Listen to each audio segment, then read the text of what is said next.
Hey there, good evening. I was just down at the park watching a gaggle of geese and the fam. I'm posting another little video of them as well. And it so is true, right? That being out in nature really allows us to decompress and step into that space of coherence.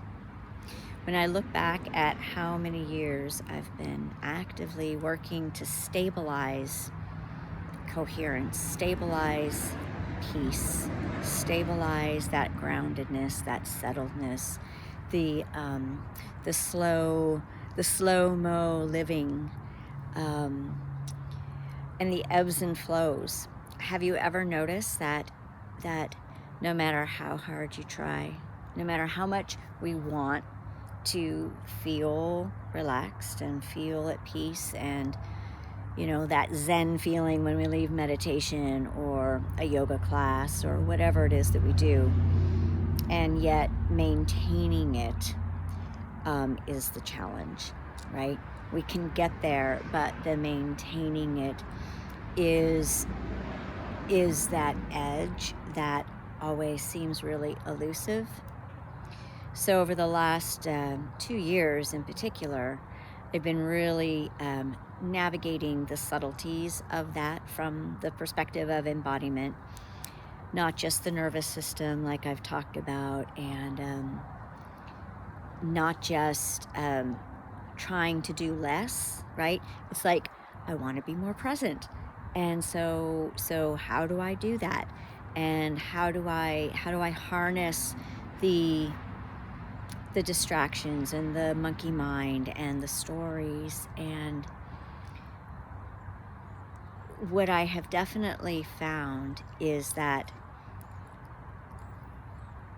the most effective way to shift that is by sitting in stillness or slowing down through it, and just being really mindful of when the scatteredness comes in and when that threshold to want stimulation again. Talk about stimulation.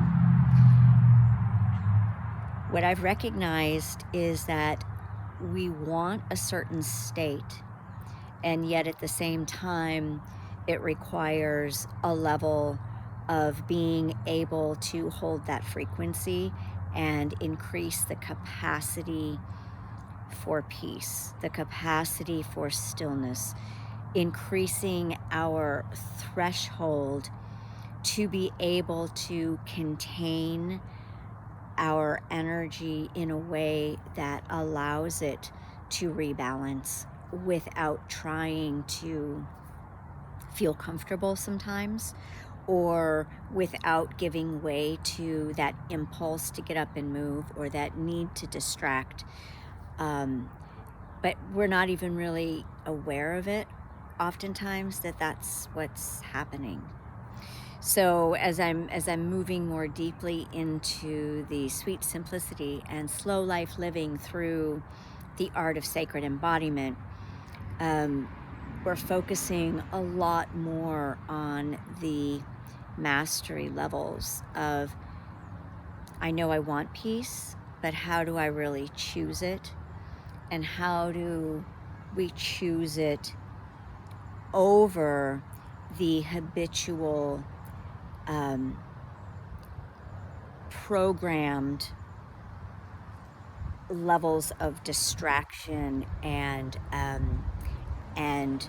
not being present that we are deeply accustomed to. And it takes time to unwind that, for sure. I'm still unwinding it. Ebbing and flowing. I have found it to be a dance of ebb and flow. But what I've also found is each time the flow comes back, there's a greater capacity to sink into the stillness, to sink into the quietness or just the slowness, and to really get comfortable in coherence, right? That that balance and harmony, where at first it might feel like depression, at first it might feel like numbness, but that's just the system recalibrating to a different frequency. So very soon I'm going to be offering up journeys,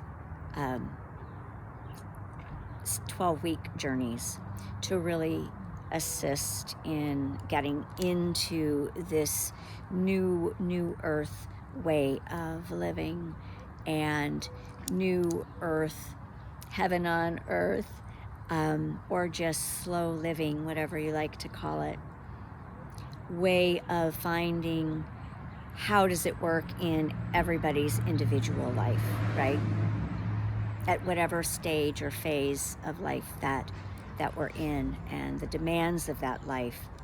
And when we can learn to live more holistically through the active part of our life that's outward, and then the inner part of our life that is more present and slowed down, eventually they merge, and that presence merges, and we move slower in our activities and our doing and the demands of life, and we flow into that river. So that's it for this evening. I'm just gonna sit out here and watch the sun go down. So hope everyone is having a lovely wherever you are. See you soon.